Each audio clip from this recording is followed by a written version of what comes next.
जय हिंद दोस्तों, स्वागत है एक बार फिर से आपके अपने YouTube चैनल स्टडी प्लेटफॉर्म में। दोस्तों आज हम लोग घटना चक्र के प्राचीन भारत की सीरीज को आगे बढ़ाते हुए एक बहुत ही महत्वपूर्ण टॉपिक मौर्योत्तर काल को डिस्कस करने वाले हैं। इस वीडियो में मैंने मौर्योत्तर काल से संबंधित जितने भी सवाल विभिन्न स्टेट पीसीएस तथा आईएएस प्री में पूछे गए हैं उनको मैंने कवर किया है। तो अभी तक जिन लोगों ने हमारे चैनल को सब्सक्राइब नहीं किया तो सब्सक्राइब कर लें, बेल आइकन को प्रेस कर ले ताकि नई वीडियो की नोटिफिकेशन आपको समय समय पर मिलती रहे। साथ ही साथ अगर ये आपको वीडियो पसंद आए तो इसे ज़्यादा से ज़्यादा लाइक करें और अपने दोस्तों के साथ शेयर करें। तो चलिए आज के फर्स्ट क्वेश्चन के साथ इस वीडियो को स्टार्ट करते हैं।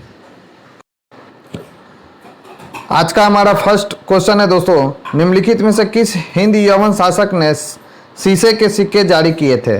तो दोस्तों आपको याद रखना है, स्ट्रेटो द्वितीय ने जो है दोस्तों वह एक हिंद यवन शासक था, उसने शीशे के सिक्के जारी किए थे। दोस्तों ये बहुत ही महत्वपूर्ण सवाल है दोस्तों जिसे आपको ध्यान में रखना है। तो स्ट्रेटो द्वितीय ने शीशे के सिक्के जारी किए थे। इस हिंद यवन शासक का शासनकाल कब से कब तक था दोस्तों? तो आपको याद रखना है 25 ईसा पूर्व से 10 ईस्वी तक माना जाता है दोस्तों स्ट्रेटो द्वितीय का शासनकाल। बढ़ते अपने नेक्स्ट क्वेश्चन की ओर दोस्तों। नेक्स्ट क्वेश्चन है दोस्तों, निम्नलिखित शासकों में से किसके सिक्कों पर संकर्षण एवं वासुदेव दोनों अंकित है? तो आपको ध्यान रखना है दोस्तों, अगोथोक्लिज के सिक्कों पर जो है दोस्तों संकर्षण एवं वासुदेव दोनों का चित्र अंकित देखने को मिलता है दोस्तों। अब इससे रिलेटेड इंपॉर्टेंट फैक्ट्स देख लेते हैं दोस्तों। तो अफगानिस्तान के ए खानम से अगोथोक्लिज के सिक्के प्राप्त हुए हैं जिन पर वासुदेव यानी कृष्ण और संकर्षण का चित्र उकेरा गया है दोस्तों। तो ये दोनों ही महत्वपूर्ण फैक्ट्स हैं दोस्तों जिसे आपको ध्यान में रखना है।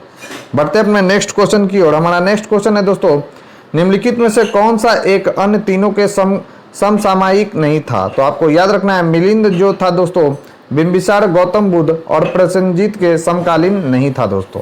तो इस क्वेश्चन का राइट आंसर क्या हो जाएगा? तो सी होगा दोस्तों। इंपॉर्टेंट फैक्ट्स देख लेते हैं। तो बिंबिसार का जो शासनकाल है दोस्तों वो कब से कब तक था? तो याद रखना है आपको 544 से 492 ईसा पूर्व। मगध साम्राज्य की महत्ता का वास्तविक संस्थापक कौन था दोस्तों? तो बिंबिसार था। वह हर्यक कुल से संबंधित था। प्रसेनजीत कौशल महाजनपद का राजा था। तो याद रखना है आपको, वह महात्मा बुद्ध का समकालीन था। गौतम बुद्ध का जन्म कब हुआ था? तो 563 ईस्वी में। और इनकी मृत्यु कब हुई थी दोस्तों? तो 483 ईसा पूर्व में इनकी मृत्यु हुई थी। बौद्ध धर्म का प्रवर्तन किया। मिनांडर जिसे मिलिंद के नाम से भी जाना जाता है उत्तर भारत में इंडो ग्रीक राजा था। इसका समय 155 अथवा 165 से 130 ईसा पूर्व था दोस्तों। इस प्रकार बिंबिसार, गौतम बुद्ध और प्रसेनजीत तीनों समकालीन थे, जबकि मिलिंद जो है दोस्तों इनका समसामयिक नहीं था दोस्तों। बढ़ते अपने नेक्स्ट क्वेश्चन की ओर। हमारा नेक्स्ट क्वेश्चन है, काव्य शैली का प्राचीनतम नमूना किसके अभिलेख में मिलता है? तो याद रखना है दोस्तों, काव्य शैली का जो प्राचीनतम नमूना है वह काठियावाड़ के रुद्रदामन के अभिलेख से हमें प्राप्त होता है। तो इस क्वेश्चन का राइट आंसर क्या हो जाएगा? तो ए होगा। इंपॉर्टेंट फैक्ट्स देख लेते हैं। तो रुद्रदामन कब से कब तक था दोस्तों? तो 130 से 150 ईस्वी का जूनागढ़ अभिलेख गुजरात में गिरनार पर्वत पर प्राप्त हुआ है। ब्राह्मी लिपि में उत्कीर्ण संस्कृत भाषा का यह अभिलेख अब तक प्राप्त संस्कृत अभिलेखों में सर्वाधिक प्राचीन है। तो यह भी पॉइंट आपको ध्यान में रखना है। इस अभिलेख में संस्कृत काव्य शैली का प्राचीनतम नमूना प्राप्त हुआ है दोस्तों। नेक्स्ट क्वेश्चन है, किस अभिलेख में रुद्रदामन प्रथम की विभिन्न उपलब्धियां वर्णित है? तो कौन सा अभिलेख है दोस्तों? तो वह है जूनागढ़ अभिलेख। जूनागढ़ अभिलेख में दोस्तों रुद्रदामन प्रथम की विभिन्न उपलब्धियां वर्णित है दोस्तों। इंपॉर्टेंट फैक्ट्स देख लेते हैं। तो गुजरात के जूनागढ़ से रुद्रदामन का एक अभिलेख प्राप्त हुआ है। यह जिस शिला पर उत्कीर्ण है उसी पर अशोक के 14 प्रज्ञापनों की एक प्रति तथा स्कंदगुप्त के 2 लेख भी खुदे हुए हैं। यह विशुद्ध संस्कृत भाषा तथा ब्राह्मी लिपि में लिखा गया है। तो ये बहुत ही इंपॉर्टेंट फैक्ट्स है जिसे आपको याद रखना है। इसमें रुद्रदामन की वंशावली, विजयों, शासन, व्यक्तित्व आदि पर सुंदर प्रकाश डाला गया है दोस्तों। नेक्स्ट क्वेश्चन है दोस्तों, बिना बेगार के किसने सुदर्शन झील का जीर्णोद्धार कराया? तो याद रखना है दोस्तों, रुद्रदामन प्रथम ने जो है दोस्तों बिना बेगार के सुदर्शन झील का जीर्णोद्धार कराया था। और ये इंपॉर्टेंट सवाल है जिसे आपको ध्यान में रखना है। तो दोस्तों जूनागढ़ अभिलेख से पता चलता है कि रुद्रदामन ने गिरनार के निकट सुदर्शन झील की मरम्मत बिना बेगार लिए ही करवाई थी। जो कि मौर्य वंश के शासक चंद्रगुप्त मौर्य के आदेश पर क्या किया गया था दोस्तों, बनवाया गया था। कौन सा झील को, तो वो झील था सुदर्शन झील। नेक्स्ट क्वेश्चन है दोस्तों, कारदमक क्षत्रपों ने निम्नलिखित में से किस धातु में अति दुर्लभ सिक्के प्रचलित किया। तो किस धातु में अति दुर्लभ सिक्के को प्रचलित किया था दोस्तों कारदमक क्षत्रपों ने, तो याद रखना है ताम्र धातु से बना था दोस्तों वह सिक्का। तो इस क्वेश्चन का राइट आंसर क्या हो जाएगा, तो ए होगा दोस्तों। तो कारदमक वंशीय शासकों की मुद्राओं को दो बड़े वर्गों में विभाजित किया जाता है। प्रथम वर्ग के अंतर्गत उन रजत मुद्राओं को रखा जाता है जो छहरात वंशीय रजत मुद्राओं की निरंतरता का आभास कराते हैं। द्वितीय वर्ग के अंतर्गत पोटी निर्मित सिक्कों को रखा जाता है। कारदमक शासक चस्टन ने रजत एवं ताम्र दोनों धातु की मुद्राएं चलाई। प्रश्न में अति दुर्लभ सिक्के के बारे में पूछा गया है। इसका सही उत्तर ताम्र होगा, क्योंकि कारदमक वंशियों ने ताम्र की बहुत कम मुद्रा चलवाई थी दोस्तों। तो इंपॉर्टेंट सवाल है जिसे आपको ध्यान में रखना है। फिर है दोस्तों सूची 1 को सूची 2 से मिलान करना है। तो डेमेट्रियस कौन था दोस्तों, तो डेमेट्रियस कौन था, तो याद रखना है दोस्तों डेमेट्रियस यहाँ पर देख लेते हैं। तो डेमेट्रियस था दोस्तों हिंद यूनानी शासक। रुद्रदामन कौन था दोस्तों, तो रुद्रदामन था शक शासक। गोंडोफर्निस कौन था, तो पहलव वंश का शासक था ये। और वीम कौन था दोस्तों, तो यह कुषाण वंश का शासक था। तो इस क्वेश्चन का राइट आंसर क्या हो जाएगा दोस्तों, तो सी होगा। तो इंपॉर्टेंट सवाल है जिसे आपको ध्यान में रखना है। नेक्स्ट है दोस्तों, उत्तरी तथा उत्तरी पश्चिमी भारत में सर्वाधिक संख्या में तांबे के सिक्कों को जारी किया था। तो आपको ध्यान रखना है सबसे ज्यादा जो है दोस्तों सर्वाधिक मात्रा में तांबे के सिक्के को उत्तरी तथा उत्तरी पश्चिमी भारत में किसने जारी किया था, तो वे थे दोस्तों कुषाण। कुषाण वंश के शासकों ने जो है दोस्तों उत्तर तथा उत्तर पश्चिमी भारत में सर्वाधिक संख्या में तांबे के सिक्कों को जारी किया था। और यह VVI सवाल है जिसे आपको ध्यान में रखना है। इंपॉर्टेंट फैक्ट्स देखते हैं इस क्वेश्चन से रिलेटेड। तो उत्तर पश्चिम भारत में स्वर्ण सिक्के का प्रचलन इंडो ग्रीक यानी हिंद यवन राजाओं ने करवाया था, जबकि इन्हें नियमित एवं पूर्ण रूप से प्रचलित करवाने का श्रेय कुषाण शासकों को जाता है। कुषाण शासकों ने स्वर्ण एवं ताम्र दोनों ही प्रकार के सिक्के को व्यापक पैमाने पर प्रचलित किया था दोस्तों। नेक्स्ट है, प्राचीन भारत में निम्न में से किस एक ने नियमित रूप से सोने के सिक्के चलाए थे। तो याद रखना है दोस्तों नियमित रूप से सोने के सिक्कों को चलाने वाला प्राचीन भारत में कौन से वंश के शासक थे दोस्तों, किस वंश के शासक थे, तो वे थे कुषाण वंश के शासक। तो इस क्वेश्चन का राइट आंसर क्या हो जाएगा, तो सी। नेक्स्ट है, बुद्ध का किसके सिक्के पर अंकन हुआ है। तो याद रखना है दोस्तों बुद्ध का किसके सिक्के पर अंकन हुआ है, तो कनिष्क के सिक्के पर जो है दोस्तों जो है बुद्ध के सिक्कों का अंकन हुआ है दोस्तों। तो ये इंपॉर्टेंट सवाल है। और चौथी बौद्ध संगीति भी किसके शासन काल में हुई थी दोस्तों, तो कनिष्क के शासन में हुई थी। कहाँ पर हुई थी, तो याद रखना है कश्मीर के कुंडल वन में चौथी बौद्ध संगीति हुई थी दोस्तों। तो कुषाण वंश के जो शासक थे दोस्तों कनिष्क के सिक्कों पर बुद्ध का अंकन मिलता है। नेक्स्ट क्वेश्चन है, निम्नलिखित में से किस शासक को सर्वप्रथम सोने के सिक्के जारी करने का श्रेय दिया जाता है। तो विम कड़फिसस वह शासक है दोस्तों जिसे सर्वप्रथम सोने के सिक्के जारी करने का श्रेय दिया जाता है। तो इस क्वेश्चन का राइट आंसर क्या हो जाएगा, तो विम कड़फिसस हो जाएगा दोस्तों। तो कुषाण शासकों में विम कड़फिसस ने सर्वप्रथम सोने के सिक्के जारी किए थे, याद रखना है दोस्तों। नेक्स्ट क्वेश्चन है, निम्नलिखित में से किसने भारत में स्वर्ण सिक्कों का प्रचलन नियमित उपयोग के लिए किया था। तो याद रखना है दोस्तों विम कड़फिसस ने स्वर्ण सिक्कों का प्रचलन नियमित उपयोग के लिए किया था। तो इस क्वेश्चन का राइट आंसर क्या हो जाएगा, तो ए होगा।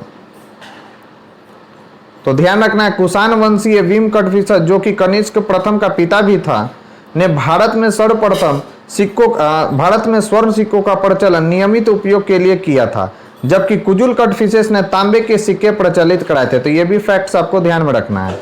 बढ़ते अपने नेक्स्ट क्वेश्चन में। थोड़ा धुंधलापन हो गया दोस्तों यहाँ पर। इनमें से किसने सर्वप्रथम व्यापक पैमाने पर स्वर्ण मुद्रा का प्रचलन किया था। तो कौन था दोस्तों, तो वह विम कड़फिसस था जिसने सर्वप्रथम व्यापक पैमाने पर स्वर्ण मुद्रा का प्रचलन करवाया था। तो कुषाण शासकों द्वारा व्यापक पैमाने पर स्वर्ण मुद्रा का प्रचलन आरंभ कराना भारतीय उपमहाद्वीप में उनके सबसे महत्वपूर्ण योगदान था। कुषाण शासक विम कड़फिसस को स्वर्ण मुद्राओं के प्रचलन का श्रेय दिया जाता है दोस्तों। नेक्स्ट है, योद्धेय सिक्कों पर किस देवता का अंकन मिलता है। तो योद्धेय सिक्कों पर किस देवता का अंकन मिलता है दोस्तों, तो कार्तिकेय जो नामक देवता हैं दोस्तों, उनका इस पर अंकन देखने को मिलता है यौधेय के सिक्कों पर।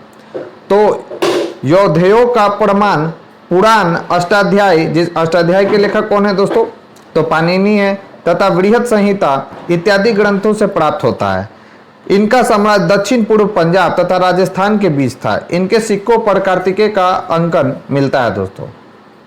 नेक्स्ट क्वेश्चन है, कनिष्क के सारनाथ बौद्ध प्रतिमा अभिलेख की तिथि क्या है? तो याद रखना है दोस्तों, कनिष्क के जो सारनाथ बौद्ध प्रतिमा अभिलेख है उसका तिथि कब बताया गया दोस्तों? तो 81वीं ईस्वी सन में इसका तिथि बताया गया है दोस्तों। कनिष्क के जो सारनाथ बौद्ध प्रतिमा अभिलेख है, तो कनिष्क के सारनाथ बौद्ध अभिलेख की तिथि 81 ईस्वी सन है। यह प्रतिमा मथुरा से लाकर कनिष्क के राज्य आरोहण कब हुआ था? तो 78 ईस्वी सन में हुआ था, कि तीसरे वर्ष सारनाथ में स्थापित किया गया था दोस्तों। और ये सब के सब इंपॉर्टेंट फैक्ट्स है दोस्तों, जिसे आपको ध्यान में रखना है। नेक्स्ट है, कुषाण शासक कनिष्क का राज्याभिषेक किस सन हुआ था? तो कब हुआ था दोस्तों कनिष्क का राज्याभिषेक? तो 78 एडी में जो है दोस्तों कनिष्क का राज्याभिषेक हुआ था। तो कनिष्क के राज्य अभिषेक की तिथि अत्यंत विवादास्पद है। इस समस्या पर विचार करने के लिए वर्ष 1913 तथा वर्ष 1960 में लंदन में 2 अंतर्राष्ट्रीय सम्मेलन आयोजित किए गए। द्वितीय सम्मेलन में आम सहमति 78 ईस्वी के पक्ष में बनी। इसी समय से शक संवत का प्रारंभ माना गया दोस्तों। नेक्स्ट क्वेश्चन है दोस्तों, शक संवत कब प्रारंभ हुआ? तो याद रखना है दोस्तों, शक संवत कब प्रारंभ हुआ था? तो 78 ईस्वी में है जो दोस्तों शक संवत प्रारंभ हुआ था। तो इंपॉर्टेंट ये डेट है जिसे आपको याद रखना है दोस्तों।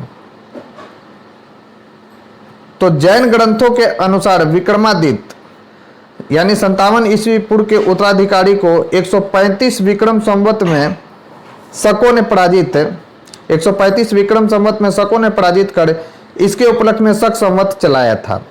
इस प्रकार इसकी प्रारंभिक जो तिथि है दोस्तों कब है? तो 78 ईस्वी आती है। अधिकांश इतिहासकारों ने कुषाण शासक कनिष्क को इसका क्या माना है दोस्तों? तो प्रवर्तक माना है। नेक्स्ट क्वेश्चन है दोस्तों, विक्रम संवत तथा शक संवतों में कितने वर्षों का अंतर है? तो याद रखना है दोस्तों, विक्रम जो संवत है दोस्तों वह कब है? तो विक्रम संवत है 57 BC में, जबकि शक संवत कब है दोस्तों? तो 78 एडी में। तो जब हम इन दोनों का डिफरेंस लेते हैं दोस्तों तो कितना आता है? तो 135 वर्ष आता है। तो इसका राइट आंसर क्या हो जाएगा? तो सी होगा।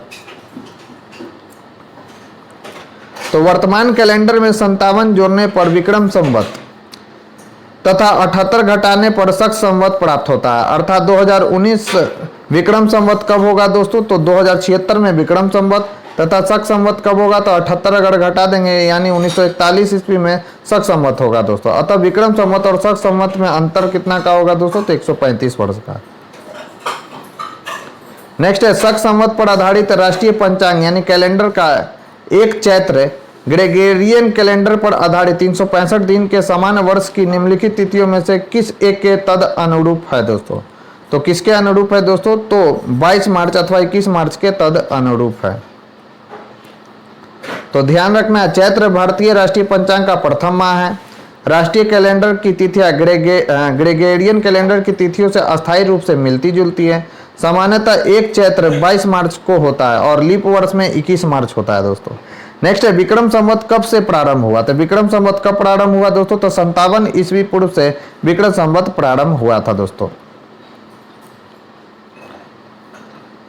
तो ध्यान रखना है, विक्रम संवत के 2 अन्य नाम भी है, कृत संवत तथा मालव संवत। जैन साहित्य में महावीर के निर्वाण तथा विक्रम संवत के बीच 470 वर्षों का अंतर पाया जाता है।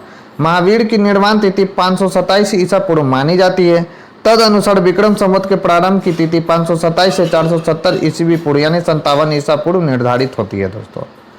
बढ़ते अपने नेक्स्ट क्वेश्चन की ओर। नेक्स्ट क्वेश्चन है दोस्तों, निम्नलिखित में से कौन सा वर्ष दिसंबर 2009 में शक संवत का वर्ष होगा? तो याद रखना है दोस्तों, 1931 जो होगा दोस्तों वह शक संवत का वर्ष होगा। तो इसको निकालने के लिए क्या करेंगे दोस्तों? तो 2009 में से केवल 78 आपको क्या कर देना है? माइनस कर देना है। तो यह कितना आएगा? तो 1931 आएगा। तो इसका राइट आंसर क्या हो जाएगा? तो ए होगा। नेक्स्ट है, कनिष्क के समकालीन निम्नलिखित नामों का अध्ययन करें और निम्नांकित उत्तर कोड के अनुसार अपना उत्तर इंगित करें। पहला है अश्वघोष, यह बात बिल्कुल सही है। वसुमित्र जो थे दोस्तों ये नहीं है, तो सॉरी वसुमित्र है, सॉरी दोस्तों। पहला नाम है अश्वघोष, दूसरा नाम है दोस्तों कौन सा, वसुमित्र। कालिदास जो थे कनिष्क के समकालीन नहीं थे। कालिदास जो थे दोस्तों विक्रमादित्य के समकालीन थे। कम्बन भी जो थे दोस्तों कनिष्क के समकालीन नहीं थे। तो इस क्वेश्चन का राइट आंसर क्या हो जाएगा, तो सी होगा 1 और 2। तो अश्वघोष कनिष्क के राजकवि थे। वसुमित्र भी कनिष्क के आश्रित विद्वान थे। इन्होंने चतुर्थ बौद्ध संगीति की क्या की थी दोस्तों, तो अध्यक्षता भी की थी। कालिदास गुप्त काल में हुए थे, जबकि कम्बन जो है दोस्तों 12वीं शताब्दी के थे। तो ये सब के सब इंपॉर्टेंट फैक्ट्स हैं जिसे आपको ध्यान में रखना है। नेक्स्ट है अश्वघोष किसका समकालीन था, तो यह किसका समकालीन था दोस्तों, तो कनिष्क का समकालीन था। और ये कनिष्क के कौन थे दोस्तों, तो राजकवि थे, याद रखना है। नेक्स्ट है निम्नलिखित में से कौन एक कनिष्क के दरबार से संबंध नहीं है, तो याद रखना है दोस्तों पतंजलि जो थे वो पुष्यमित्र शुंग के दरबार में रहते थे, पुरोहित थे उनके। जबकि अश्वघोष, चरक और नागा अर्जुन जो थे दोस्तों वह कनिष्क के दरबार से संबंधित थे। जबकि पतंजलि जो थे दोस्तों पुष्यमित्र शुंग के पुरोहित थे। तो याद रखना इस क्वेश्चन का राइट आंसर क्या हो जाएगा, तो डी होगा। तो अश्वघोष, नागार्जुन, पार्श्व तथा चरक ये चारों ही कनिष्क के दरबार से संबंधित थे। जबकि पतंजलि कनिष्क के दरबार से संबंधित नहीं थे। पतंजलि ने पाणिनि की अष्टाध्यायी पर महाभाष्य की रचना की थी। महर्षि पतंजलि शुंगकालीन विद्वान थे दोस्तों, किसके दरबार में रहते थे, तो पुष्यमित्र शुंग। नेक्स्ट है निम्नलिखित में से कौन कनिष्क प्रथम के दरबार में नहीं गया था, तो याद रखना है दोस्तों विशाख जो दत्त था जिसने मुद्रा राक्षस की रचना की है। याद रखना है मुद्रा राक्षस की रचनाकार कौन है दोस्तों, तो विशाख दत्त है। उन्होंने कनिष्क के दरबार में नहीं गया था दोस्तों। जबकि अश्वघोष, पार्श्व और वसुमित्र कनिष्क के दरबार से संबंधित थे दोस्तों। नेक्स्ट है निम्नलिखित नगरों में से किसका उल्लेख कनिष्क के रब्तक अभिलेख में नहीं है, तो याद रखना है किस नगर का उल्लेख कनिष्क के रब्तक अभिलेख में नहीं है दोस्तों, तो उस नगर का नाम है श्रावस्ती। श्रावस्ती का जो उल्लेख है दोस्तों कनिष्क के रब्तक अभिलेख में नहीं है। जबकि कौशाम्बी, चंपा और पाटलिपुत्र का जो अभिलेख है नगर है दोस्तों उसका उल्लेख जो है कनिष्क के रब्तक अभिलेख में है। तो याद रखना है दोस्तों रब्तक अभिलेख अफगानिस्तान में सुर्ख कोटल के निकट रब्तक नामक स्थान से वर्ष 1993 में प्राप्त किया गया था। ये यूनानी लिपि तथा बैक्ट्रियन भाषा में लिखे गए हैं। ये कुषाण वंश के शासक कनिष्क से संबंधित है। इस अभिलेख में 4 शहरों के नाम उल्लेखित है। कौन कौन सा है दोस्तों, तो साकेत, याद रखना है, कौशाम्बी, पाटलिपुत्र तथा चंपा। अर्थात इसमें श्रावस्ती का उल्लेख नहीं है दोस्तों। और ये सब के सब VVI फैक्ट्स है दोस्तों जिसे आपको ध्यान में रखना है। बढ़ते अपने नेक्स्ट क्वेश्चन की ओर। इनमें से किस आयुर्वेदाचार्य ने तक्षशिला विश्वविद्यालय में शिक्षा प्राप्त की थी, तो याद रखना है दोस्तों चरक और जीवक ने जो है दोस्तों तक्षशिला विश्वविद्यालय में शिक्षा प्राप्त की थी दोस्तों। तो याद रखना है, तो इसका राइट आंसर क्या हो जाएगा दोस्तों, तो चरक और जीवक। तो वर्तमान पाकिस्तान के रावलपिंडी जिले में स्थित तक्षशिला प्राचीन समय में गांधार राज्य की राजधानी थी। तक्षशिला के इतिहास में प्रसिद्धि का कारण उसका ख्याति प्राप्त शिक्षा केंद्र होना था। यहाँ अध्ययन के लिए दूर दूर से विद्यार्थी आते थे, जिनमें राजा, सामान्य जन दोनों ही सम्मिलित थे। कौशल के राजा प्रसेनजीत, बिंबिसार का राजवैद्य जीवक, कनिष्क का राजवैद्य चरक, बौद्ध विद्वान वसुबंधु, चाणक्य आदि ने यही शिक्षा प्राप्त की थी। और ये सारे के सारे नाम जो है दोस्तों VVI है जिसे आपको ध्यान में रखना है। बहुत साहित्य से पता चलता है कि यह वैदक तथा धनुर्विद्या की शिक्षा के लिए विश्व में प्रसिद्ध था। अतः स्पष्ट है कि इस प्रश्न का सही जो उत्तर होगा वह C और D दोनों हो सकता है।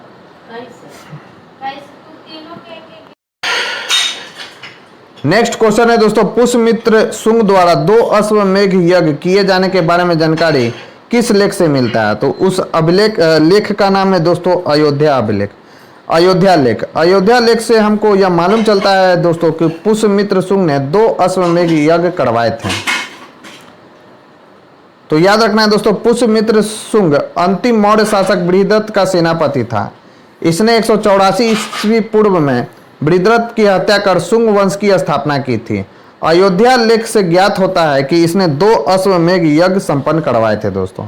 नेक्स्ट है शुंग वंश के बाद किस वंश ने भारत पर राज किया था दोस्तों? तो सुंग वंश के बाद किस वंश के शासकों ने शासन किया था दोस्तों भारत पर? तो उस वंश का नाम है कण्व वंश। कण्व वंश के शासकों ने सुंग वंश के बाद भारत पर शासन किया था दोस्तों। तो इस क्वेश्चन का राइट आंसर क्या हो जाएगा? तो सी होगा। तो सुंग वंश का जो अंतिम शासक था दोस्तों वो था देवभूति। अपने आमत वासुदेव के षड्यंत्रों द्वारा उसे क्या कर दिया गया दोस्तों? तो मार डाला गया। वासुदेव ने जिस नवीन राजवंश की नींव डाली वह कण्व या कण्वायन नाम से जाना जाता। सुंगों के समान यह भी ब्राह्मण वंश था दोस्तों। तो ये सब इंपॉर्टेंट फैक्ट्स हैं जिसे आपको ध्यान में रखना है। बढ़ते अपने नेक्स्ट क्वेश्चन की ओर। नेक्स्ट क्वेश्चन है दोस्तों, निम्नलिखित में से कौन सा शासक वर्ण व्यवस्था का रक्षक कहा जाता है? तो याद रखना है दोस्तों, गौतमी जो पुत्र सातकर्णी है दोस्तों उसे वर्ण व्यवस्था का रक्षक माना जाता है। और यह VVI सवाल है जिसे आपको ध्यान में रखना है कि वर्ण कौन सा शासक जो था वर्ण व्यवस्था का रक्षक था? तो वह था गौतमी पुत्र सातकर्णी। तो सातवाहन शासक गौतमी पुत्र सातकर्णी ने कहा है कि उसने विच्छिन्न होते चातुर्वर्ण यानी 4 वर्णों वाली व्यवस्था को फिर से स्थापित किया और वर्ण संकर यानी वर्णों और जातियों के सम्मिश्रण को रोका। इसी कारण इसे वर्ण व्यवस्था का रक्षक माना जाता है दोस्तों। नेक्स्ट है मौर्यों के बाद दक्षिण भारत में सबसे प्रभावशाली राजा था। तो कौन था दोस्तों? तो मौर्यों के बाद दक्षिण भारत में सबसे प्रभावशाली राजा कौन था? तो वह था दोस्तों सातवाहन। तो इस क्वेश्चन का राइट आंसर क्या हो जाएगा? तो ए होगा। तो मौर्यों के बाद दक्षिण भारत में सबसे प्रभावशाली राजा सातवाहनों का था। पुराणों में इस वंश के संस्थापक का नाम क्या मिलता है दोस्तों? सिंधुक या सिमुक या सिप्रक दिया गया। इसने कण्व वंश के राजा सुशर्मा का वध करके अपना शासन स्थापित किया था दोस्तों। तो ये भी फैक्ट्स आपको ध्यान में रखना है, थोड़ा धुंधला हो गया है दोस्तों। तो सिमुक निम्न वंश में से किसका संस्थापक था? तो किस वंश का संस्थापक था दोस्तों? तो सातवाहन। सिमुक को और नामों से भी जाना जाता है, तो इन्हें सिंधुक के भी नाम से जाना जाता है। तो ये भी आपको याद रखना है। तो सिमुक किस वंश का शासक था? तो सातवाहन वंश का शासक था। नेक्स्ट है, किस चीनी जनरल ने कनिष्क को हराया था? तो उस चीनी जनरल का नाम था दोस्तों पान चाओ। पान चाओ ने दोस्तों पान चाओ एक चीनी जनरल था दोस्तों जिसने कनिष्क को हराया था। तो बहुत बड़ी बात थी कनिष्क को हराना।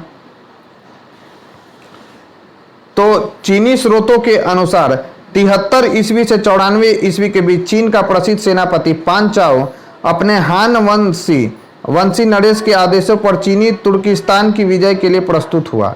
चीनी इतिहासकार युद्ध का कारण यह बताते हैं कि कुषाण शासक ने चीनी सेनापति के पास अपना एक दूत भेजकर हान राजकुमारी से विवाह की मांग की थी। पान चाओ ने प्रस्ताव ठुकरा दिया। फलतः रुष्ट कुषाण शासक ने उसके राज पर चढ़ाई कर दी, परंतु कुषाण शासक असफल रहा। अधिकांश इतिहासकार इस कुषाण शासक की पहचान विम कटफिशस के रूप में करती है। तथापि यदि कनिष्क का राज्य आरोहण 78 ईस्वी मानने के बाद यह युद्ध कनिष्क के समय का हो जाएगा दोस्तों। नेक्स्ट है, निम्न से किस वंश के साम्राज्य की सीमाएं भारत के बाहर तक फैली थी? तो याद रखना है दोस्तों, मौर्य वंश का जो सीमा था दोस्तों वो भारत के बाहर फैला हुआ था। साथ ही साथ कुषाण वंश की जो सीमा थी दोस्तों वो भी भारत के बाहर फैली हुई थी। तो इस क्वेश्चन का राइट आंसर बी और सी दोनों होगा। तो मौर्य और कुषाण दोनों साम्राज्यों की सीमाएं भारत के बाहर तक विस्तृत थी। सेल्यूकस से संधि होने के पश्चात मौर्य साम्राज्य की सीमा पश्चिम में अफगानिस्तान तक विस्तृत थी। काबुल, कंधार आदि इसके भाग थे। कुषाण वंश के साम्राज्य की सीमाएं भारतीय उपमहाद्वीप से बाहर तक फैली थी। कुषाण शासक कनिष्क की सीमाएं उत्तर में चीन के तुर्फान एवं मध्य एशिया से लेकर दक्षिण में विंध्य पर्वत तक तथा पश्चिम में उत्तरी अफगानिस्तान से लेकर पूर्व में पूर्वी उत्तर प्रदेश एवं बिहार तक विस्तृत था दोस्तों। नेक्स्ट है, बाल विवाह की प्रथा प्रारंभ हुई, यानी बाल विवाह की प्रथा आरंभ कब हुई थी दोस्तों?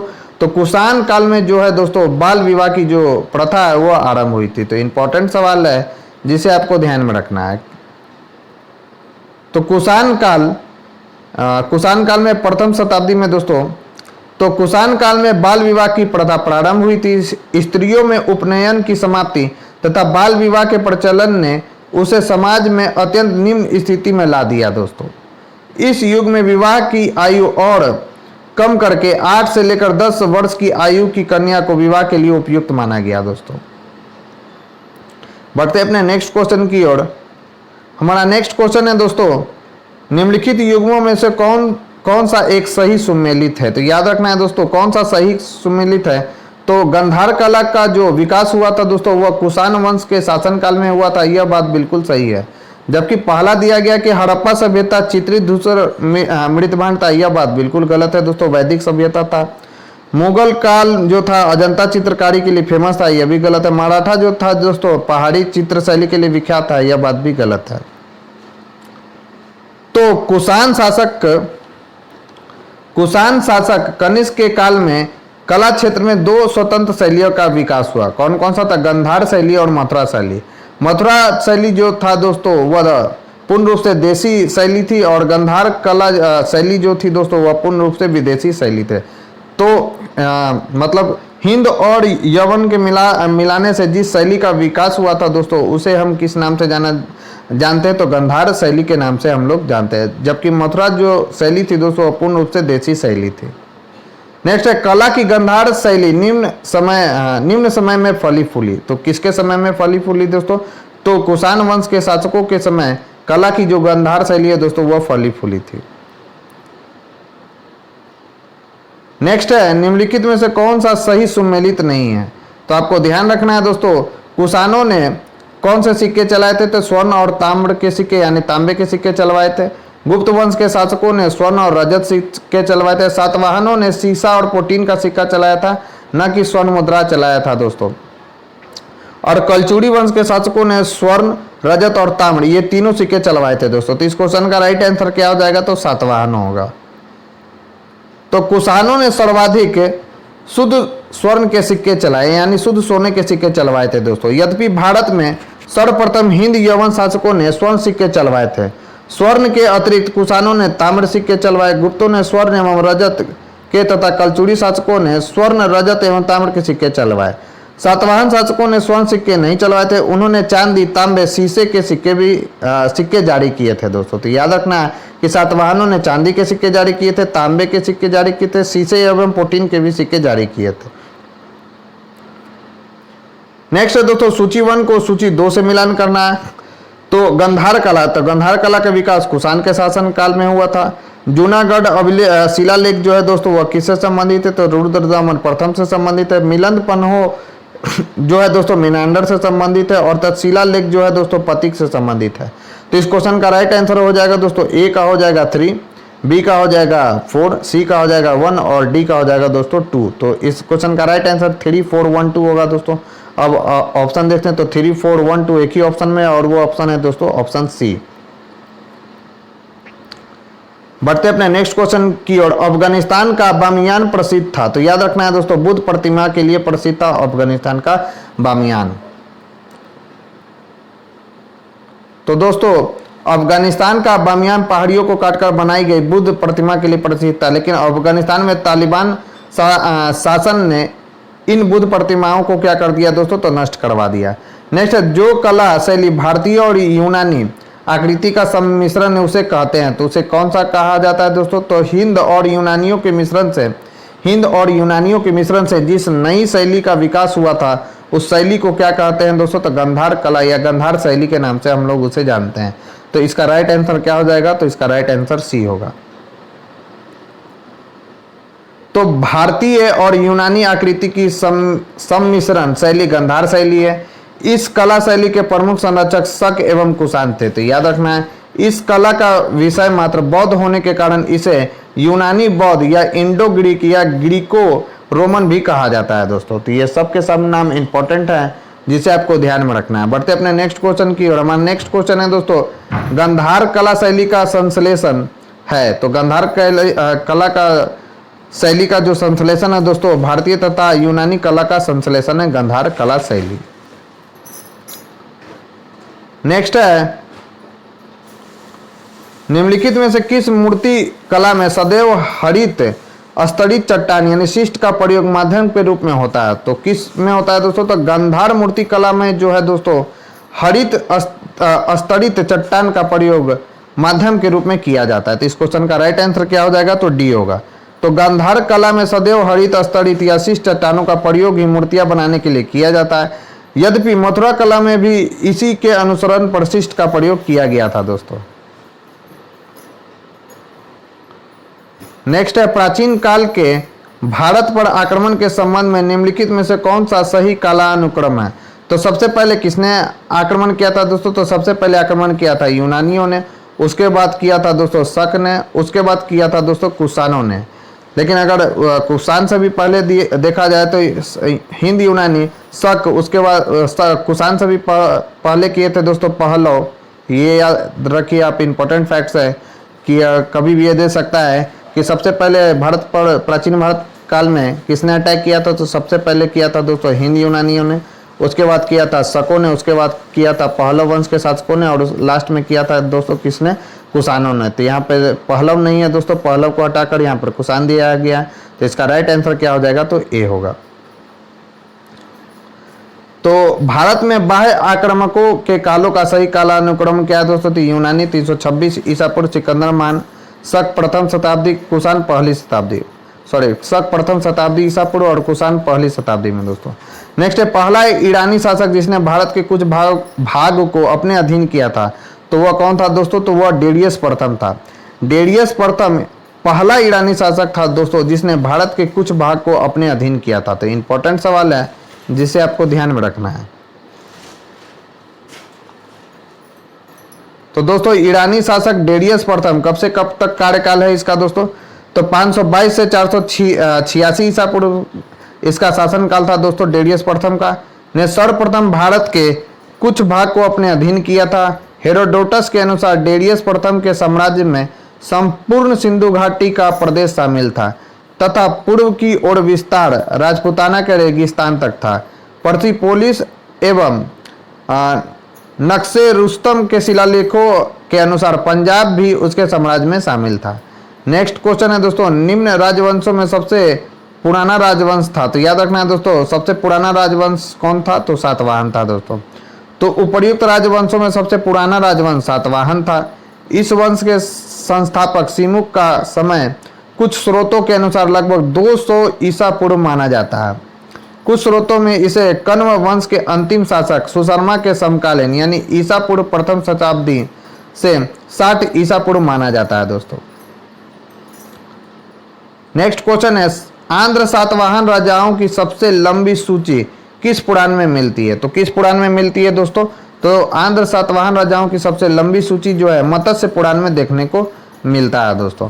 तो पुराणों में कुल 30 सातवाहन राजाओं के नाम मिलते हैं, जिनमें से सबसे लंबी सूची मत्स्य पुराण में 29 राजाओं की मिलती है दोस्तों।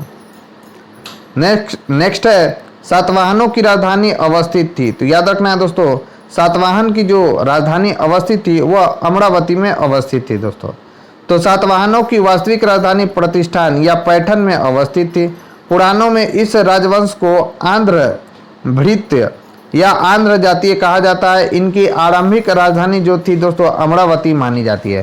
तो ये इंपॉर्टेंट सवाल है जिसे आपको ध्यान में रखना है। नेक्स्ट क्वेश्चन है दोस्तों, निम्न में से कौन सा स्थान सातवाहनों की राजधानी थी, तो कौन सा स्थान सातवाहनों की राजधानी थी दोस्तों, तो प्रतिष्ठान जो थी दोस्तों वह सातवाहनों की राजधानी थी। फिर है क्वेश्चन, निम्नलिखित शासकों में से किसके लिए एका ब्राह्मण प्रयुक्त हुआ है, तो किस शासक के लिए एका ब्राह्मण प्रयुक्त हुआ है दोस्तों, तो उस शासक का नाम है गौतमी पुत्र सातकर्णी। गौतमी पुत्र सातकर्णी के लिए एका ब्राह्मण का प्रयुक्त हुआ है दोस्तों। तो सातवाहन शासक गौतमी पुत्र सातकर्णी को नासिक अभिलेख में एका ब्राह्मण कहा गया है, जिसका तात्पर्य है अद्वितीय ब्राह्मण अथवा ब्राह्मणों का एकमात्र रक्षक। नेक्स्ट है दोस्तों, सूची 1 को सूची 2 से मिलान करना है। तो यहाँ पर है सातवाहन, तो सातवाहनों की जो राजधानी थी दोस्तों वो कहाँ थी, तो वो थी दोस्तों पैठन। शुंग वंश की जो राजधानी थी दोस्तों वो थी पाटलिपुत्र। 2 का देखते हैं, ए का 3 और बी का जो है दोस्तों ए का 4 और बी का जो है दोस्तों 3 है। तो ए का 4 बी का 3 किस में है, तो ए का 4 बी का 3 एक ही ऑप्शन में, बाकी ऑप्शन को देखना भी नहीं है। तो इस क्वेश्चन का राइट आंसर क्या हो जाएगा दोस्तों, तो ए होगा। अब कदम का कौन सा हो जाएगा, तो सी से दूसरा मैच है दोस्तों। तो कदम का हो जाएगा बनवासी। और चंदेल वंश के शासकों की राजधानी क्या थी, तो महोबा थी दोस्तों। तो ये भी चीज आपको ध्यान में रखना है, इंपॉर्टेंट है दोनों राजधानियां। तो शुंग वंश का हो गया दोस्तों पाटलिपुत्र, सातवाहन वंश की राजधानी हो गया पैठन, कदम की राजधानी हो गया बनवासी और चंदेल की राजधानी हो गया दोस्तों महोबा। बढ़ते अपने नेक्स्ट क्वेश्चन की ओर। नेक्स्ट क्वेश्चन है दोस्तों, निम्नलिखित को कालानुक्रम व्यवस्थित कीजिए। सातवाहन, वाकाटक और उसके बाद है दोस्तों चालुक्य। तो सबसे पहले क्या हो जाएगा दोस्तों, तो सबसे पहले हो जाएगा सातवाहन वंश के शासकों ने शासन किया था, उसके बाद वाकाटक और उसके बाद कौन सा हो जाएगा दोस्तों, तो चालुक्य। तो क्रम में सजा ही हुआ था। तो सातवाहन साम्राज्य की स्थापना सिमुक ने प्रथम शताब्दी ईसा पूर्व में की थी। वाकाटक साम्राज्य की राजधानी तृतीय शताब्दी ईसा पूर्व में विंध्य शक्ति ने की थी, जबकि गुजरात के चालुक्य वंश की स्थापना 10वीं शताब्दी में मूलराज प्रथम ने की थी। अतः इन राजवंशों का क्रम इस प्रकार है, सातवाहन, वाकाटक और चालुक्य। फिर अभिकथन और कारण से रिलेटेड सवाल है दोस्तों। सातवाहन काल में संस्कृत के साथ प्राकृत एवं अन्य लोक भाषाओं का विकास हुआ। कारण दिया गया, सातवाहन राजाओं ने साहित्य रचना के लिए संस्कृत तथा अन्य लोक भाषाओं को अपनाया था। तो इसका राइट आंसर क्या है दोस्तों, तो यह दोनों सही है और कारण जो है अभिकथन का सही एक्सप्लेनेशन कर रहा है।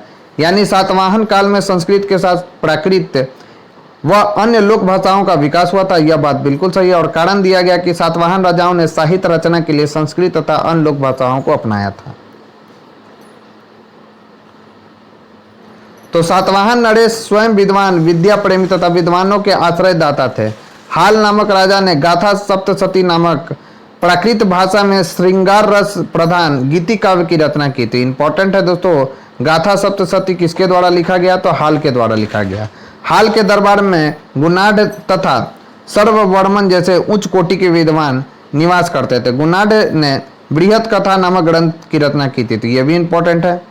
यह पैसाची प्राकृत में लिखा गया था। सर्ववर्मन ने कांत्रक नामक संस्कृत व्याकरण की रचना की थी। कन्हेरी के एक अभिलेख से ज्ञात होता है कि एक सातवाहन रानी संस्कृत का प्रयोग करती थी। इस प्रकार स्पष्ट है कि सातवाहन युग में प्राकृत एवं संस्कृत भाषा का विकास हुआ, अतः इसका अभीष्ट उत्तर विकल्प ए होगा दोस्तों।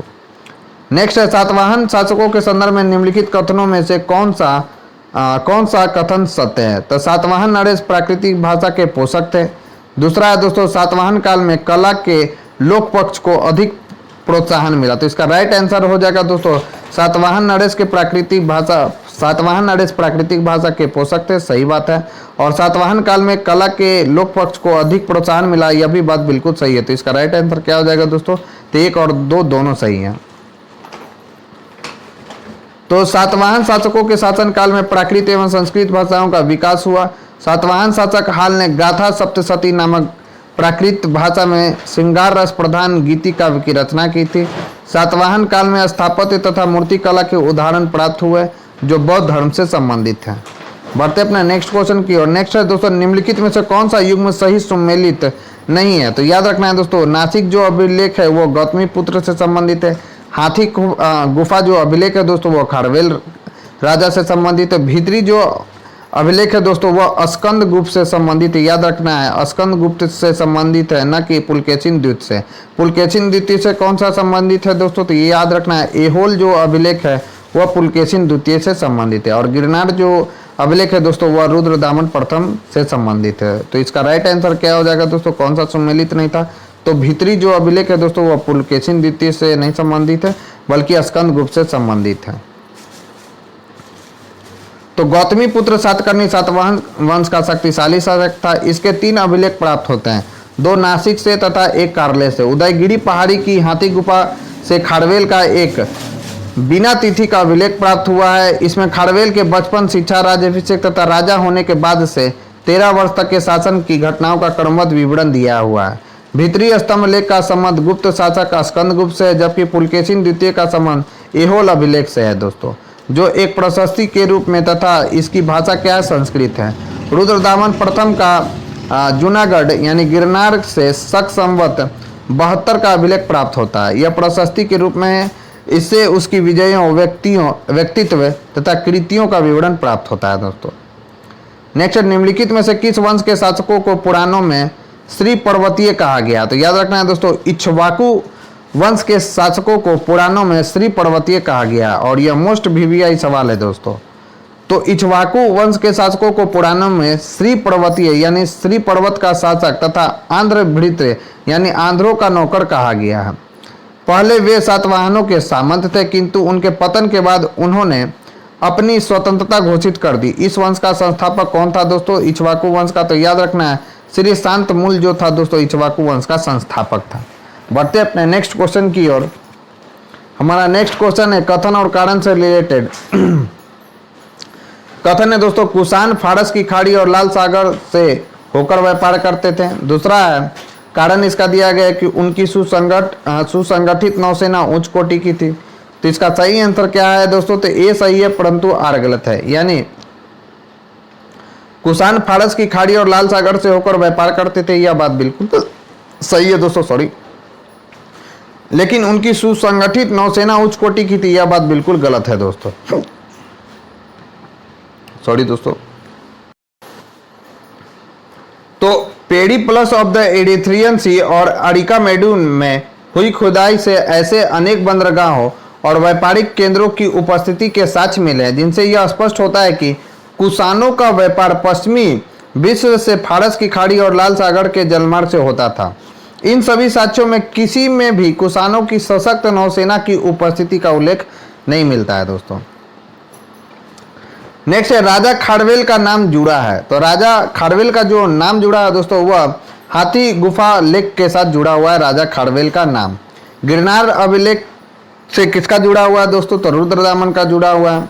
तो ये भी पॉइंट आपको ध्यान में रखना है। तो कलिंग का चेदी वंशीय शासक खारवेल प्राचीन भारतीय इतिहास के महानतम सम्राटों में से एक था। उड़ीसा प्रांत के भुवनेश्वर से 3 मील की दूरी पर स्थित उदयगिरी पहाड़ी की हाथी गुफा से उसका एक बिना तिथि का अभिलेख प्राप्त हुआ है। यह अभिलेख खारवेल का इतिहास जानने का एकमात्र स्रोत है। इसका जैन धर्म के प्रति भारी झुकाव था दोस्तों, तो यह भी पॉइंट आपको ध्यान में रखना है। नेक्स्ट है निम्नलिखित राजाओं में से कौन जैन धर्म का संरक्षक था? तो याद रखना है दोस्तों खारवेल जो था वह जैन धर्म का था दोस्तों, वह जैन धर्म का संरक्षक था। तो इसका राइट आंसर क्या हो जाएगा? तो डी होगा। नेक्स्ट है कलिंग नरेश खारवेल निम्न में से किस वंश से संबंधित था? तो याद रखना है चेदी वंश से संबंधित था दोस्तों कलिंग नरेश खारवेल। नेक्स्ट है निम्नलिखित राजाओं में से किसका जैन धर्म के प्रति भारी झुकाव था? तो कौन सा शासक था दोस्तों जिसका जैन धर्म के प्रति भारी झुकाव था? तो उस शासक का नाम है खारवेल। नेक्स्ट है कलिंग नरेश खारवेल का संबंध है, तो किस वंश से संबंधित है? तो वह चेदी वंश का शासक था दोस्तों कलिंग नरेश खारवेल, और इसका जो झुकाव था वह जैन धर्म के तरफ काफी ज्यादा था। तो कलिंग के चेदी राजवंश का संस्थापक महामेघवाहन नामक व्यक्ति था। याद रखना है कि चेदी राजवंश का संस्थापक कौन था? तो महामेघवाहन नामक व्यक्ति था। अतः इस वंश का नाम मेघवाहन वंश भी पड़ गया। इस वंश का सर्वाधिक शक्तिशाली शासक कौन था दोस्तों? तो खारवेल था। नेक्स्ट है हाथी गुफा का अभिलेख किस शासक के विषय में जानकारी का स्रोत है? तो कौन सा हाथी गुफा जो अभिलेख है दोस्तों वह किस शासक से संबंधित है? तो उस शासक का नाम है खारवेल। तो उदयगिरी पहाड़ी के हाथी गुफा से शासक खारवेल का एक बिना तिथि का अभिलेख प्राप्त हुआ है। इसमें खारवेल के बचपन, शिक्षा, राज्याभिषेक तथा राजा होने के बाद से 13 वर्षों के शासनकाल की घटनाओं का क्रमबद्ध विवरण दिया गया है। यह अभिलेख खारवेल का इतिहास जानने का एकमात्र स्रोत है दोस्तों। नेक्स्ट है पूर्वी रोमन शासक जस्टिनियन का सर्वाधिक महत्वपूर्ण योगदान किस क्षेत्र में था? तो उनका सर्वाधिक जो योगदान था दोस्तों जस्टिनियन का वह था विधि के क्षेत्र में। तो पूर्वी रोमन शासक जस्टिनियन को सर्वाधिक प्रसिद्धि उसके न्याय संबंधी सुधारों से मिली। जस्टिनियन रोमन एवं कानून के संपूर्ण संशोधन के लिए उत्तरदायी था दोस्तों। नेक्स्ट है पेरिप्लस ऑफ द एरिथ्रियन सी किसने लिखा है? तो इसका जो लेखक था दोस्तों वह कोई अज्ञात व्यक्ति था, इसलिए इस क्वेश्चन का राइट आंसर क्या हो जाएगा? तो ई होगा दोस्तों। और इससे रिलेटेड फैक्ट्स देखते हैं दोस्तों। तो पेरिप्लस ऑफ द एरिथ्रियन सी एक ग्रंथ है। यह रोमन मिस्र बंदरगाहों से नेविगेशन और व्यापार के अवसरों का वर्णन करता है। इसे लगभग 60 ईस्वी में अलेक्जेंड्रिया के एक अनाम नाविक ने लिखा है। इसने भारत से आयात तथा निर्यात की जाने वाली वस्तुओं का उल्लेख किया है दोस्तों। तो दोस्तों ये थी हमारी आज की डिस्कशन। इस डिस्कशन में बस आज इतना ही। यह डिस्कशन आपको कैसा लगा आप मुझे कमेंट बॉक्स में लिखकर जरूर बताएं। साथ ही साथ अगर ये वीडियो आपको पसंद आए तो इसे ज़्यादा से ज़्यादा लाइक करें और अपने दोस्तों के साथ शेयर करें। तो मिलते हैं हम अपने नेक्स्ट वीडियो में। नेक्स्ट वीडियो में हम लोग दोस्तों गुप्त एवं गुप्तरोत्तर युग से संबंधित जितने भी सवाल होंगे उनको हम लोग देखेंगे। तो आज के लिए बस इतना ही दोस्तों। Thank you.